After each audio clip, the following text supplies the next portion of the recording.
Okay, I think we can resume now. Okay. Okay. So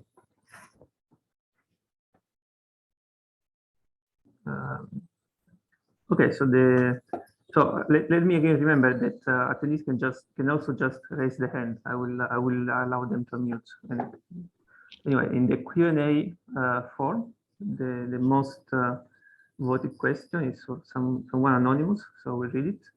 And he asked if black hole evaporation will play a big role in the cosmic censorship, in a strong cosmic censorship. So it's a question for Harvey Reall, because late time modes are responsible for the instability of the Cauchy horizon, but late time modes the black hole is already evaporated. This is the question. Yeah, so I guess this is well, two things. Firstly, so the first question is, can we understand things classically? And if we can understand things classically, and we already see that the conjecture is true classically, we don't have to worry about this difficult quantum effect, trying to understand that. So I guess the question is, what happens when there is no classical instability that would solve the problem? So of course, the point is, let me elaborate a little bit on that. In asymptotically flat space, of course, it takes a black hole a very long time to evaporate. So if there's already a classical instability, you'd expect that to dominate over any quantum mechanical instability, which is only going to happen at very, very late time. So the question is, can the quantum effects save things in situations when there's not already a classical instability? And that's kind of what I was, yeah. So there's one thing I didn't talk about in my presentation, which is that when I discussed the Rice-Nordstrom de Sitter case, I was talking about pure Einstein-Maxwell theory. So I was considering a theory in which there were no charged particles. But if you consider the theory where you included charged particles, then of course the black hole can radiate those, and that can push it away from extremality into a regime where strong cosmic censorship is no longer violated. So in the de Sitter context, that's how Hawking radiation can help. But if you consider pure Einstein-Maxwell theory, you don't have charged particles, and then this other quantum effect coming from vacuum polarization is what you need to invoke to save the conjecture. So yeah, so it depends on the matter content of the theory. Maybe the question was also the other way around, if I understood it correctly. So so probably if I don't know if I understood it correctly, but maybe they were asking what if without Hawking radiation you will have no violation of the strong cosmic censorship, but with Hawking radiation you could have some problems. No, I don't think it would go that way, because I mean the Hawking radiation tends to push you away from extremality. Well, at least when you have charged particles. So, but in general, I'd say when you have a classical instability already present, that's going to dominate over any quantum effect, because Hawking radiation, when it does matter, it's a very, very, very late time thing. And so in practice, this would be important within a really, really tiny neighborhood of the Cauchy horizon. And so I think the classical effect, if there is an instability, would dominate over any time, except perhaps in that very tiny neighborhood. Thank you. So the next question is from the Chaeyu Chen. I will allow you to talk now. You can unmute yourself. Okay, thank you very much. So actually, I have a question for Reall. Actually, I was the one who just raised the hands and put them down during the talk, because I was just not sure whether I have enough time. But anyway, so the question is that, there are several, not just Rice-Nordstrom and Kerr black holes. I mean, there are several non-singular black holes also having this the existence of the inner horizon. So my question is there any implications on the cosmic censorship conjecture from the absence of space-time singularity? Well, it depends whether if you say by the absence of singularity, do you mean that there would be a Cauchy horizon? I mean, so let's say if we consider a non-singular black hole, but there's a Cauchy horizon, would there be any difference in this model compared with for example, the Rice-Nordstrom one? Because the later has a singularity. Well, are you talking about asymptotically flat or yes. So in the asymptotically, it would depend on the dynamics in your theory, but in the asymptotically flat setting, I think the slow decay of perturbations outside the black hole should be enough to ensure that strong cosmic censorship would be respected, at least in Christodoulou's sense, which is a physical sense, that you can't make sense of equations of motion beyond at the singularity or beyond. So so I think, yeah, it would be respected. Oh, okay, okay, thank you.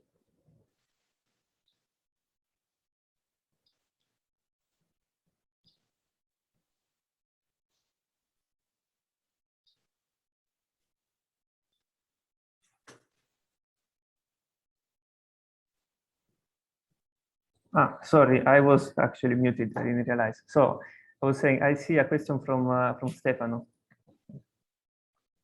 Yes, my question is for Harvey. Thanks for the very interesting talk. My question is, let's say, is more a question less of principle and more of practicality, which has to do with timescale. In a sense, when you have a cosmological constant like ours, which is a tiny cosmological constant, I would expect that there must be a statement that tells you that as the cosmological constant becomes smaller and smaller, somehow, even in the case in which leads to a violation of the strict cosmic censorship, this would require initial conditions which are sufficiently fine-tuned. What I mean is that, you see, it is the local phenomenon what is happening at the black hole. If the cosmological horizon is away 1/√of lambda, and lambda is going to 0, it is so far away that basically for the perturbation to feel it, you need to wait a very long advance time. So I understand that that wasn't the main point of your talk. I'm just trying to say, on a practical terms, shouldn't we expect that if I have a very small cosmological constant, basically, it will be very ineffective in taming this kind of instability of the Cauchy horizon, because you have to wait a very long time, and the typical surface gravity of the inner horizon of the Cauchy horizon will be, in any case, you would expect it large. But even if it's not large, what I mean is that you really need to wait a long time for this perturbation to be aware of that there is a cosmological horizon. That was my point. I don't know what is your opinion about that? Well, I'm not sure I fully understood, but I mean, the whole point of strong cosmic censorship is that at the Cauchy horizon, you're kind of sensitive to the entire space-time exterior to the black hole, which in the Minkowski space is like an infinite region, and in the de Sitter, at least in the spatial direction, and in the de Sitter space, in the de Sitter case, it isn't. But there must be some sort of continuity. There's an order of limits, right? There's an order of limits, right? You want to take lambda to 0, but you also need to take t to infinity. And so the point is, it depends in which order you take those limits. So the behavior at the Cauchy horizon is sensitive to the t goes to infinity limit of the perturbation outside the black hole. So first you need to take t to infinity, and then you can take lambda to 0. But if you do it the other way around, you get a different answer. Yeah, but in physical terms, a perturbation generated around the black hole will take a huge amount of time to really probe the fact that you have this far away cosmological horizon. The Cauchy advanced time, horizon, which is 1/√of lambda. The Cauchy horizon sees that huge amount of time. That's the point, right? It sees a neighborhood of time like infinity in the exterior of the black hole. And I think this was kind of the point that Roger made when he first introduced the conjecture. I think that stability will be ruled by another scale. That's what I mean, is that there is separation of scale that cannot set and practically made. I mean, you see, it's practically making in real life. It will affect the. So there's another question, which is what is the size of the neighborhood of the Cauchy horizon within which the instability occurs? And you could imagine that becoming that could be sensitive to this kind of issue. Yeah, I mean that's the kind of thing the mathematicians have to understand when they prove things about it. I would expect you have a large back reaction before you arrive to the Cauchy horizon. You see, it's the problem. You don't need to arrive to the infinity. No. Well, okay. I mean, the whole thing is about small perturbations, of course. So what you mean by small is not specified in this. Probably you need if you have. okay, probably if you have a tiny cosmological constant, then you have to make your perturbation suitably smooth it could be in order to something not like have. that.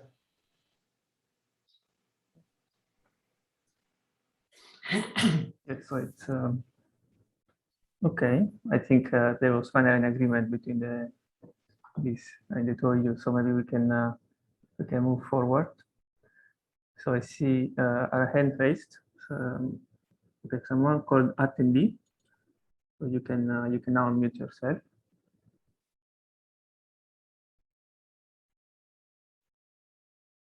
Hello. Hello, we can hear you. Yeah. So my question was to Saul Penrose. We know something known as this conformal factor.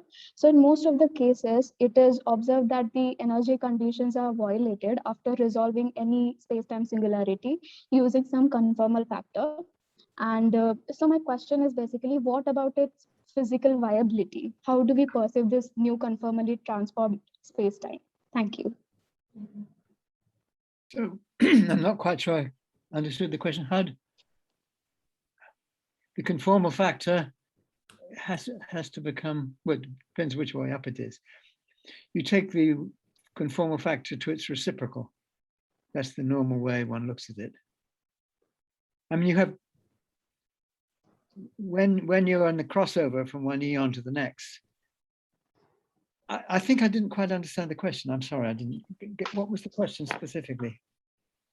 So it is believed that the space-time singularity gets resolved after we Space-time singularity. Yeah, Yes. space-time singularity. It's resolved after we conformally transform some space-time. Yes, yes, And I see. Yeah, and as we move ahead further, we come across this scenario where the energy conditions are violated as well. So in the rotating case, the strong energy condition is violated, and in the in the rotating case, the weak energy condition is violated. So what about this physical viability? How do we so how true is this physically when one resolves the space-time singularity? A black hole without a singularity. Well, the black hole does have, the picture I was providing only has to do with the singularity in the Big Bang. I mean, the black hole singularities are not affected by the discussion. So conformal factor doesn't help you. I mean, the singularities tend to be in the Reall curvature, and the Reall curvature is the conformal curvature. So whatever conformal factor you take, you don't get away from the singularity. The only singularity which is removed by conformal stretching is the Big Bang, because there, the argument is, there you have zero Reall curvature. And so that's why you get away with it. But once you have singularity in the Reall curvature, then the conformal stretching doesn't do any good for you at all, because it's a singularity in the conformal curvature. So the singularities in black holes, they're just there. It just doesn't do you any good at all. It's only the Big Bang singularity which can be removed by conformal stretching. And then the conformal curvature is zero. Even when you take the ordinary cosmological models, which are spherically symmetrical. So basically, I arrived to this question because I came across many such works where people have been resolving the space-time singularity using some conformal factor. Yes, so the conformal factor doesn't affect the singularities if they are the singularities in the Reall curvature, which is the case in the black holes and in the general collapsing universe if it was a complicated situation. It's a very, very special situation where you can get rid of the singularity by conformal stretching. And the argument is that that is what happens in the Big Bang, because it is a very special situation. Well, I mean, the argument is the other way around, if you like. It comes about through from a non-singular remote future to become a singular, if you like, Big Bang, but it's singular only in the Ricci tensor. It's not in the Reall curvature. Okay. Thank you. So I hope that answers your question. Thank you. Yeah, thank you. Thank you. So the next question. The next question is still, I see, is still from Professor Penrose from German Rousseau. I think you can just unmute yourself. Hello, yes, I was wondering about the true nature of the central singularity, whether it is classical or quantum. Analog experiments à la Unruh in the laboratory seems to show that the central singularity is classical and time dependent, and it is connected to an analog black hole horizon. And there is another scenario where one observes in the laboratory pairs of black and white hole horizon without singularity, as if one was folding the Kruskal-Penrose diagram, and we are connecting both central singularities of the black and white hole. So I am wondering how much we can extrapolate from these analog experiments toward real black hole with respect to the true nature of the central singularity, whether it is classical or quantum. It's more a comment with respect to the question of the true nature of the central singularity. Well, I mean, I would regard the singularities as, I mean, there's singularities in the classical theory. And then when you introduce quantum mechanics, as far as I can make out, they don't resolve the singularities. But there's no theory which treats quantum gravity to the extent you could consider this anyway. So I wouldn't believe anything anybody tells me about that.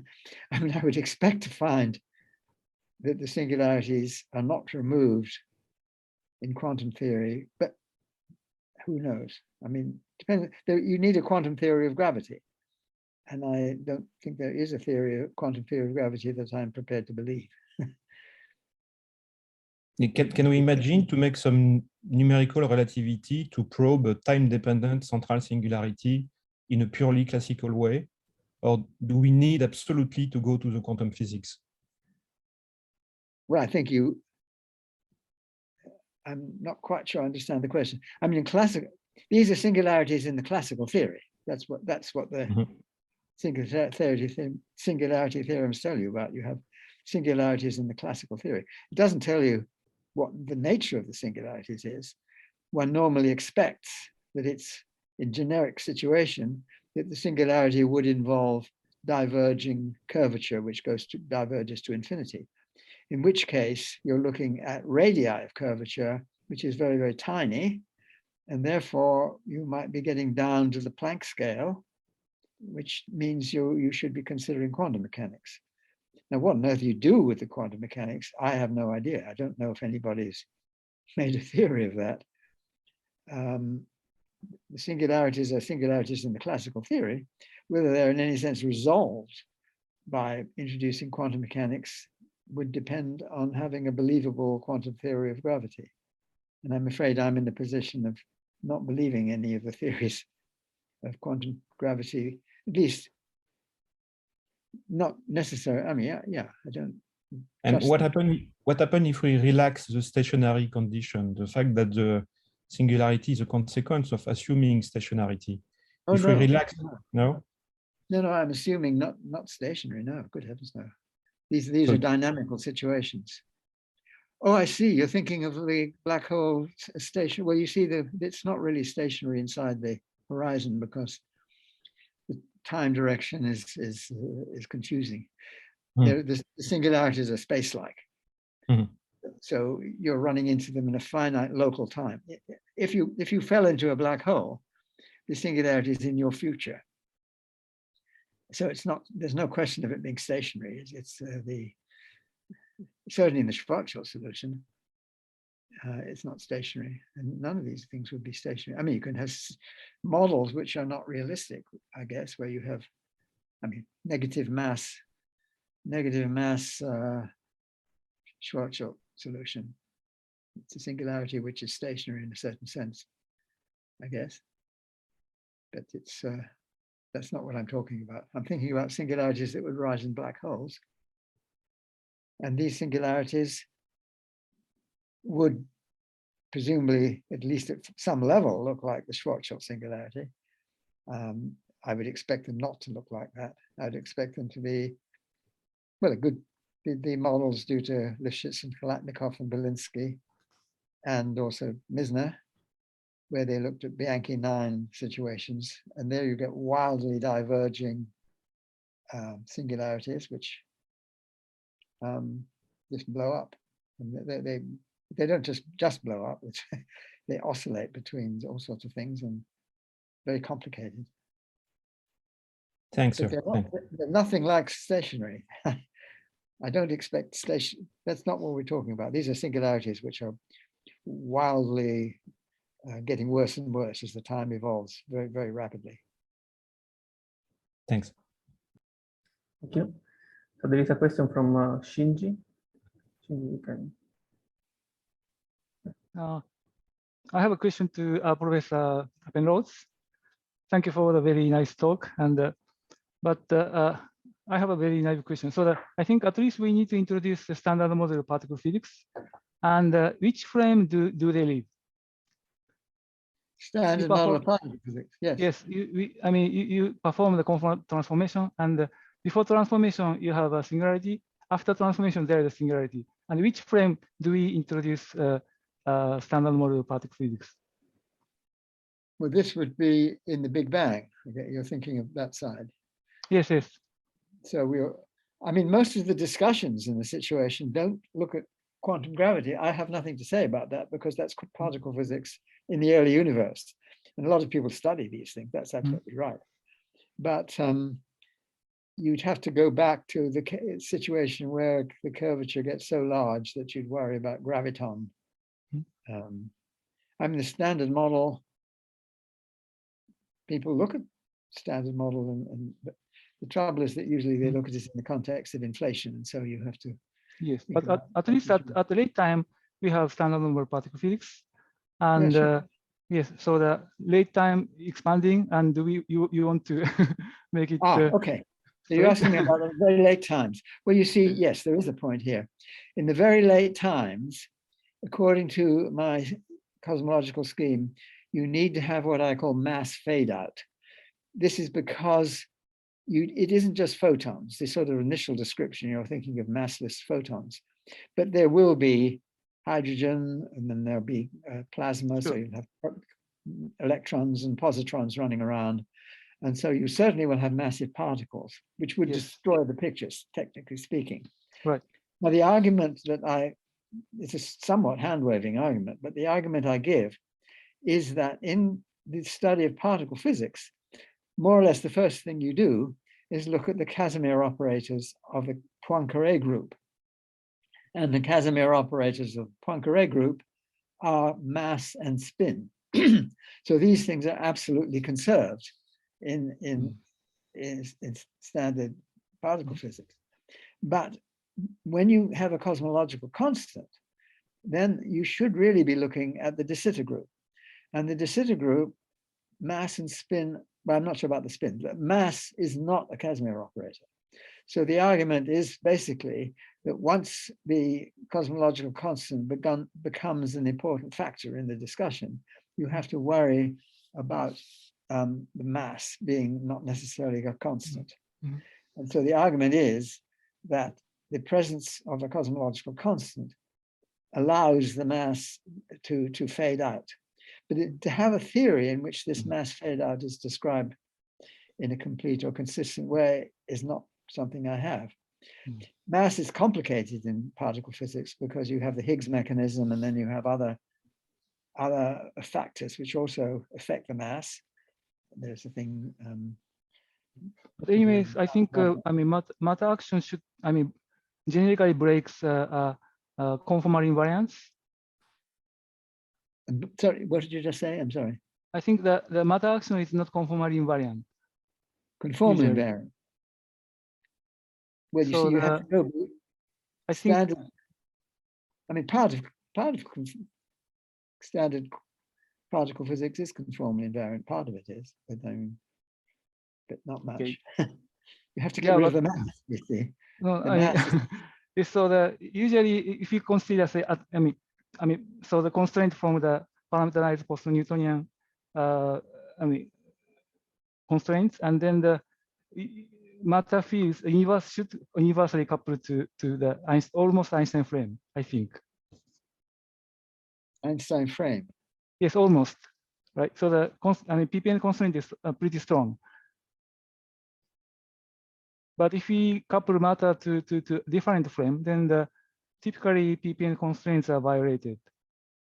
So I Yeah, think I'm not quite sure I know what that means, but go on. Yes, yeah, I'm not a particle physicist. What is it? I don't Okay. know what it means. The Einstein frame. I'm sorry. I see. Yes. Yes. Maybe we can discuss later. Yes. No, I mean, you have to, in the remote future, you have to modify standard particle physics because otherwise you have massive particles right to the end, and this would mess up the picture. So you certainly have to have in a limit that the mass goes to zero. And this okay. means you have to modify standard particle physics in which there is the de Sitter space, the de Sitter group replacing the Poincare group, which would certainly make a big difference to standard quantum mechanics, standard particle physics. Yes. Yes. So your assumption is that the matter action has, recovers kind of, conformal invariance at early time, not only at early time but also late time.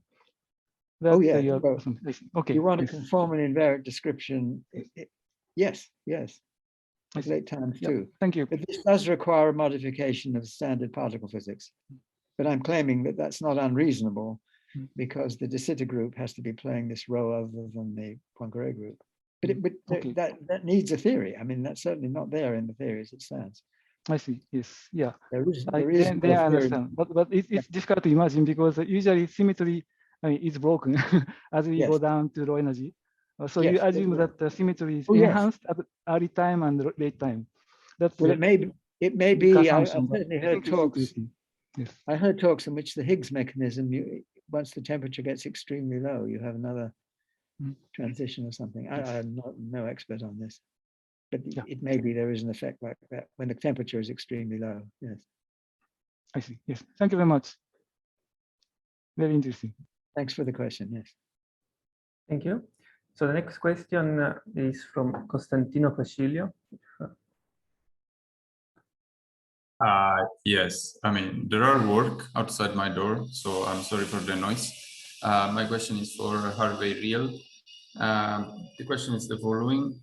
If I understood correctly, you considered only bosonic perturbations around charged black holes.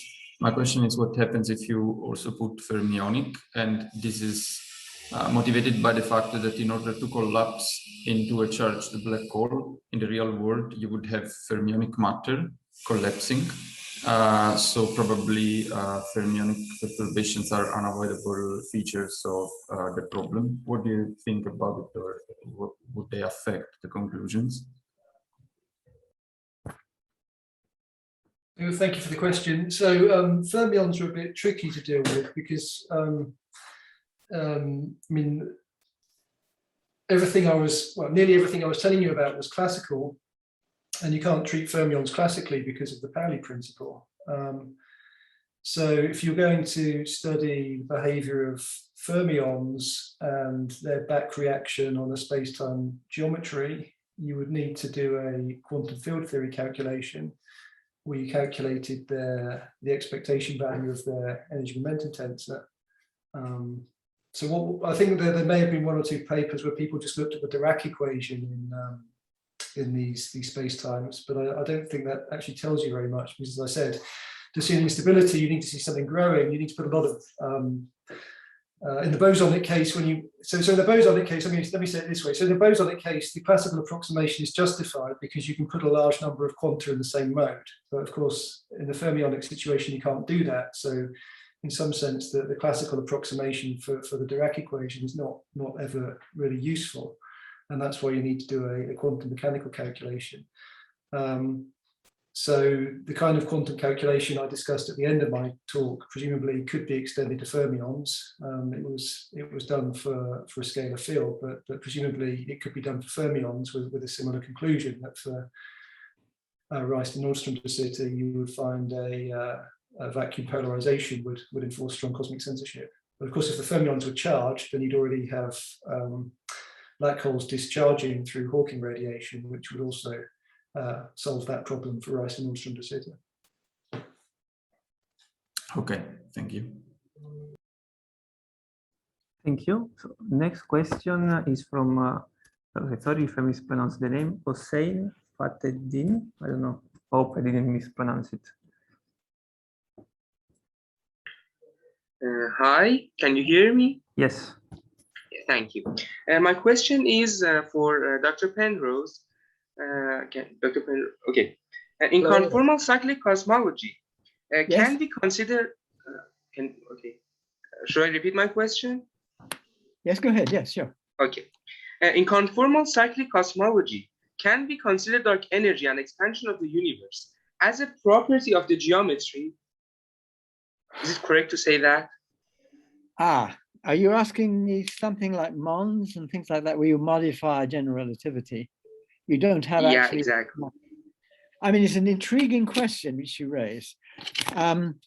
I certainly have heard talks recently of both kinds, where people talk about dark matter as a real ordinary material of some kind, but you don't know what it is, and other talks where they talk about it as a modification of general relativity.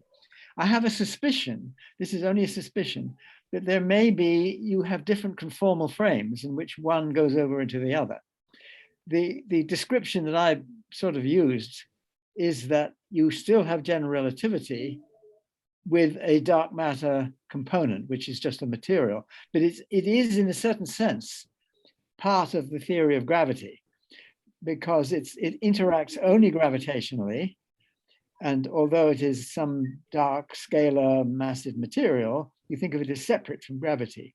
But in some sense, I suspect it's all really part of one conformally invariant theory, which goes beyond general relativity and can be looked at in different ways.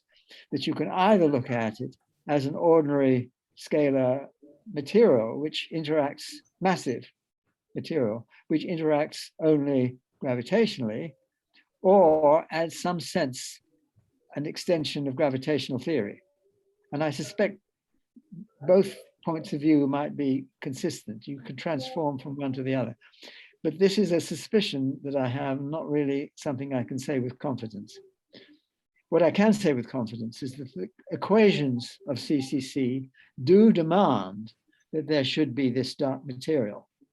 It doesn't tell you as yet, as far as I know, what the mass of the I call these particles eribons, because they sort of, there was a god, a Greek, well, not a god, he was a pre-god actually, called Erebus. And so these I call eribons. These particles should decay.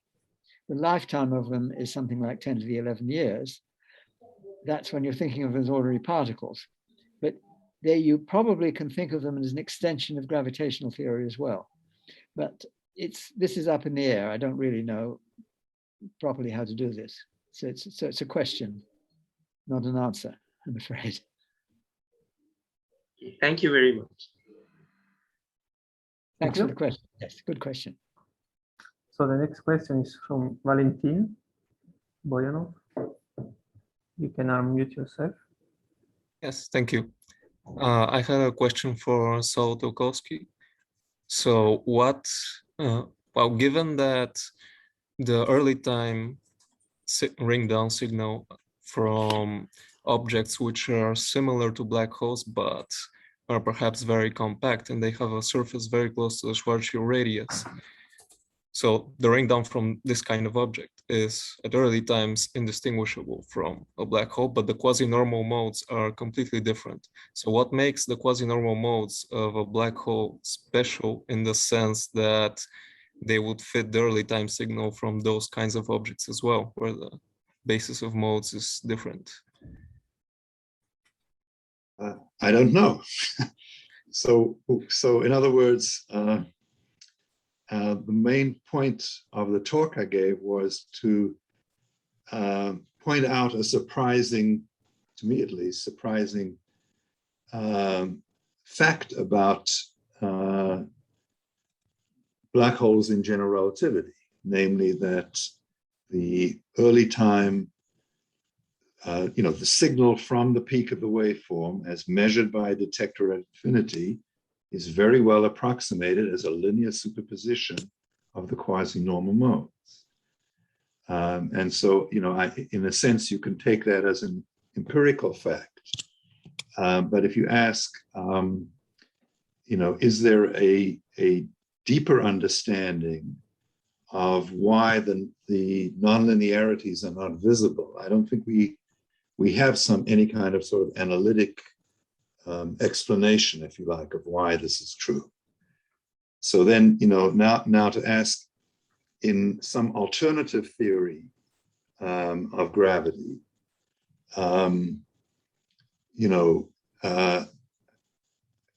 first of all, I don't think anybody has done the kind of analysis at the same level of accuracy that we've done for numerical relativity. The problem with these other models of very compact objects is people tend to try to do analytic things with them and have not really done them to high precision. So it would be interesting to take the example you just gave and really analyze it, at the level of 10 to the minus 7, which is, the results we were doing, and see whether in fact it's true. I'm not convinced. I don't know. So that's the best that I can do in trying to answer that. Okay, thank you. Okay. Other questions? Yes, from Saudip Sarkar.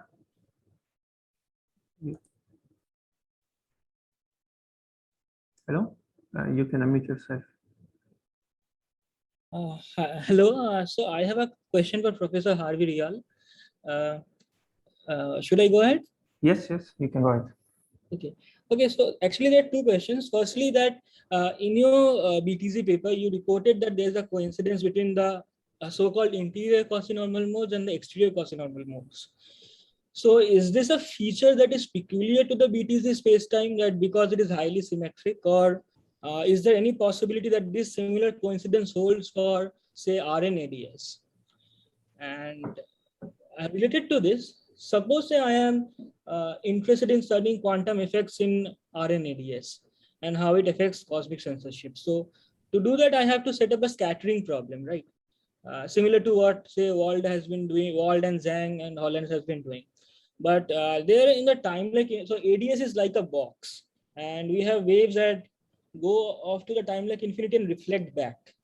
So do you think that kind of consideration will affect the results somehow? That will the ADS instability affect the scattering analysis somehow? Well, let me answer your first question. So the first question was about this coincidence which led to the violation for the BTZ case. So the answer is that my student Philip Miguel looked into that for the Rice-Nordstrom de Sitter, and he found that coincidence does not hold. So the reason for the enhanced smoothness in Rice-Nordstrom de Sitter is not exactly the same as the reason for the enhanced smoothness in the BTZ case. So that coincidence is not present in that case. Second question, I didn't quite understand what you're getting at with the second question. You're asking about Rice-Nordstrom ADS. So in ADS, at least if you're looking at strong cosmic censorship in four or more dimensions, then the classical perturbations just decay so slowly that you would just expect them to strengthen the Cauchy horizon instability. And so there's no issue with strong cosmic censorship for ADS black holes in more than 3 dimensions. So I'm not sure why you wanted to look at the quantum problem there. Classically, there is no problem, so I don't know why you need to go to the quantum problem there. Okay, so you are saying that classically there's no problem with SCC violation in RNADS. Correct. So I was under the assumption that due to mass inflation in RNADS that there's a weak null singularity there. So well, there is, but that's good, right? So the formation of the singularity is good for strong cosmic censorship. And the point is that the singularity you would expect to be stronger in ADS than in asymptotically flat space. Okay, so that's why to violate strong cosmic censorship, it's not ADS, it's DS, which is where you need to go. I see. Thank you. Okay, are there any other questions? If so, please raise your hand.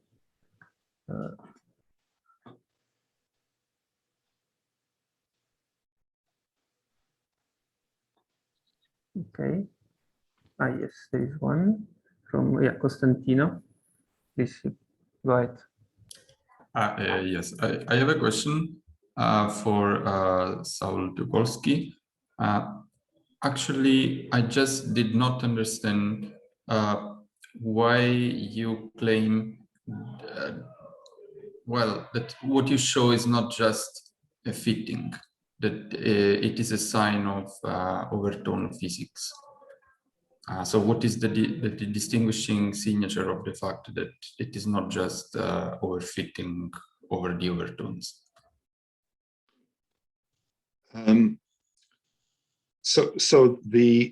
If it was overfitting, that would mean that you could take a similar set of basis functions and do just as well when you do the fit.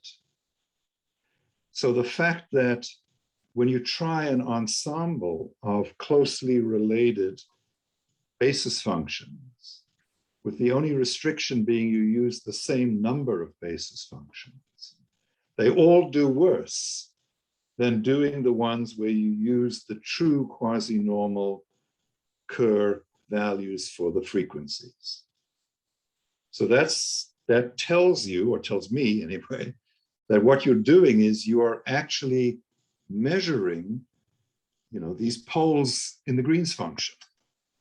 You're measuring their coefficients. You're not simply representing some wiggly wave function. So it's in that sense that you are determining the presence of the true quasi-normal modes in the waveform.